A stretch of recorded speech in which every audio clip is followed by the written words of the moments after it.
3 मे 2024च्या बाजारगप्पांच्या या भागामध्ये आपल्या सगळ्यांचं मनापासून स्वागत। आपला आजचा विषय REC लिमिटेड किंवा रुरल इलेक्ट्रिफिकेशन कॉर्पोरेशन ही कंपनी।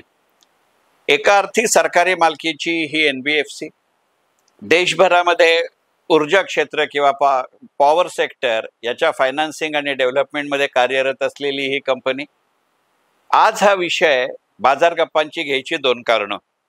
गेले जवळजवळ 6 ते 7 महिने मी माझ्या भाषणांमध्ये माझ्या ऑनलाईन ट्रेनिंग प्रोग्राममध्ये REC ही स्क्रिप्ट घ्या असं वारंवार सांगत होतो। काही जणांनी घेतली असेल, काही जणांनी घेतली नसेल, परंतु 30 एप्रिल 2024 या एका दिवसामध्ये या शेअर्सचे बाजारभाव 43 रुपये 55 पैशांनी वाढून 507 रुपयांवरती बंद झाले। आज 1 मेला हा व्हिडिओ रेकॉर्ड करत असताना आणि साहजिकच 1 मेला बाजार बंद असल्यामुळे 30 एप्रिलची त्याची उलाढाल 507 रुपयांनी झाली। हा 507 रुपयाचा शेअर आवर्जून घ्या असं सांगण्यासाठी आजचा बाजारगप्पांचा हा भाग आहे।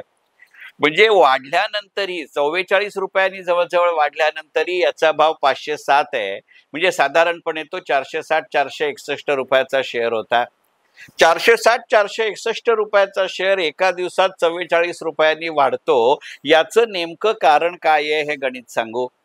आणि मग गेले 6 महिने मी आधी सांगतोय, ह्याचा अर्थ तो निकाल तर आत्ता जाहीर झाला।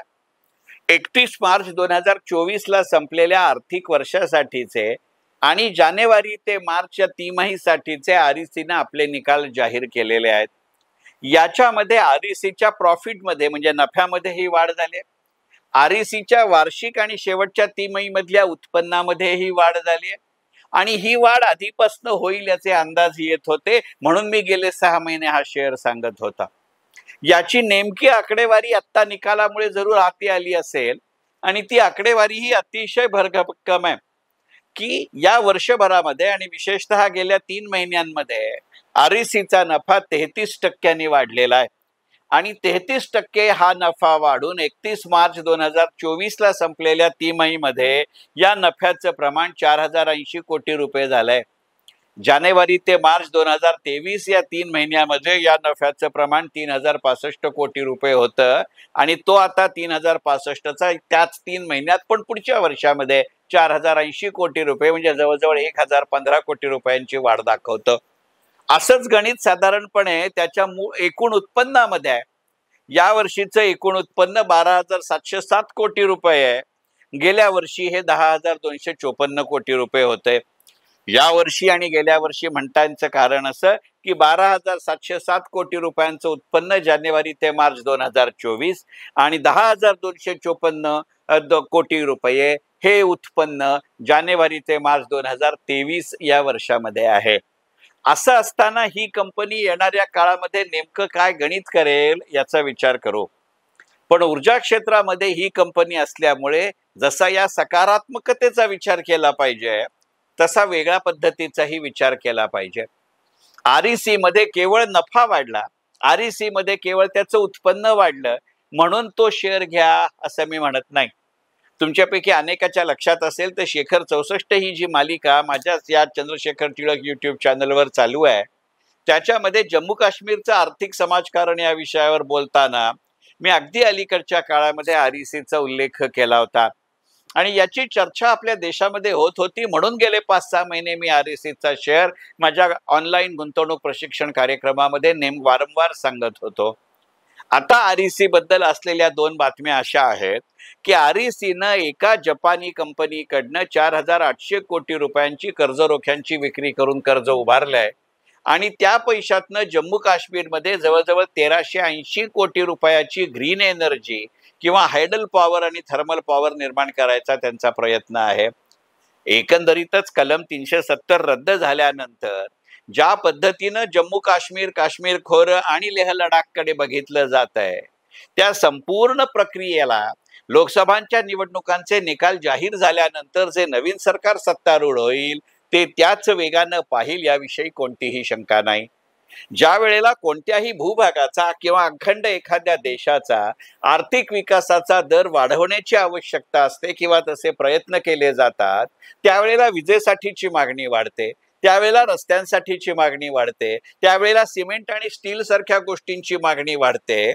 त्यामुळे RECच्या निमित्ताने एकंदरीतच पॉवर सेक्टर, एकंदरीतच सिमेंट सेक्टर, एकंदरीतच स्टील सेक्टर याचा विचार करावा लागेल का? हा विचार करावा लागेल. पण ज्या वेळेला आपण एखाद्या ऊर्जा क्षेत्रातल्या कंपनींचा विचार करत असतो, त्यावेळेला दुसऱ्याही एका घटकाचा विचार करावा लागतो, की मी नेहमी गमतीने म्हणतो तसं, की साखर आणि वीज याच्यामध्ये असलेलं सगळ्यात महत्वाचं साम्य असं आहे, की ते जितकी कमर्शियल प्रॉडक्ट आहेत, तितकीच ती पॉलिटिकल प्रॉडक्ट आहेत. आणि एकंदरीतच 2024 हे वर्ष आपल्या देशामध्ये निवडणुकांचं वर्ष आहे. आणि लोकसभेच्या निवडणुकांच्या बरोबरीने काही विधानसभांच्याही निवडणुका होत आहेत. आणि या लोकसभा आणि विधानसभांच्या निवडणुका झाल्यानंतर आपल्या देशातल्या 5 महत्वाच्या राज्यांच्या विधानसभांच्या निवडणुका या डिसेंबर 2024च्या आत व्हायचे. अनेक पक्षांचा कल अमुक इतके युनिट वीज फ्री देऊ, तमुक इतके युनिट वीज फ्री देऊ, कृषी मालासाठी क्षेत्रासाठीची वीज फुकट देऊ किंवा स्वस्त दराने देऊ, अशी जी राजकीय घोषणा असते, यानं विजेचा उत्पादन खर्च कमी होत नाही, फक्त विजेपासून मिळणारा पैसा कमी होतो. आणि उत्पादन खर्च आधी करावा लागतो, मगच ते उत्पन्न मिळतं. या दोन्ही बाजूनी वीज कंपन्यांची पंचायत असते. आणि मग अशा वेळेला त्यांचा भांडवल बाजाराकडे बघण्याचा किंवा एकंदरीतच कर्ज रोख्यांकडे बघण्याचा दृष्टिकोन बदलतो. आणि मग अशा वेळेला REC सारख्या कंपन्यांना फायदा होतो. एवढ्या करता या व्हिडिओचं पहिलं वाक्य मी असं उच्चारलं, की REC ही ऊर्जा क्षेत्रातली NBFC आहे, जी पॉवर फायनान्स आणि पॉवर डेव्हलपमेंटचं काम पाहते. मग या राजकीय घटकांमुळे, वाढत्या उष्णतेमुळे, वाढलेल्या मागणीमुळे, एकंदरीतच अर्थचक्राला मिळू शकणाऱ्या वाढीव चालनेमुळे एकीकडे विजेची मागणी वाढते, पण दुसरीकडे विजेच्या दरांचा विचार करावा लागतो. मग अशा वेळेला hydel power, thermal power, solar power अशा अनेक प्रकरणांचा विचार करावा लागतो. आणि ज्या पद्धतीनं एकंदरीतच भारतीय कर्जरोख्यांच्या बाजाराला चालना मिळतीये, त्याची कारणं वेगळी आहेत. तो एका स्वतंत्र बाजार गप्पांचा व्हिडिओचा विषय होईल. यातनं REC सारख्या कंपन्यांचा कारभार वाढत असतो आणि म्हणून येणाऱ्या काळामध्ये RECचा विचार केला पाहिजे. मग अशा REC सारख्या अनेक कंपन्यांचा त्या कुठच्याही क्षेत्रातला विचार करताना त्या कधीतरी डे ट्रेडिंगसाठी करता येतो, कधी पोझिशन ट्रेडिंगसाठी करता येतो, कधी शॉर्ट टर्म, कधी मीडियम टर्म, कधी लॉंग टर्मसाठी करता येतो. आणि अशा अनेक संधींची, अनेक शेअर्सची चर्चा अगदी नावनिशिवार आणि कारणं देत सविस्तरपणानं मी माझ्या 5 मे 2024च्या डे आणि पोझिशन ट्रेडिंग याच्यावरच्या ऑनलाईन सेशनमध्ये करणार आहे.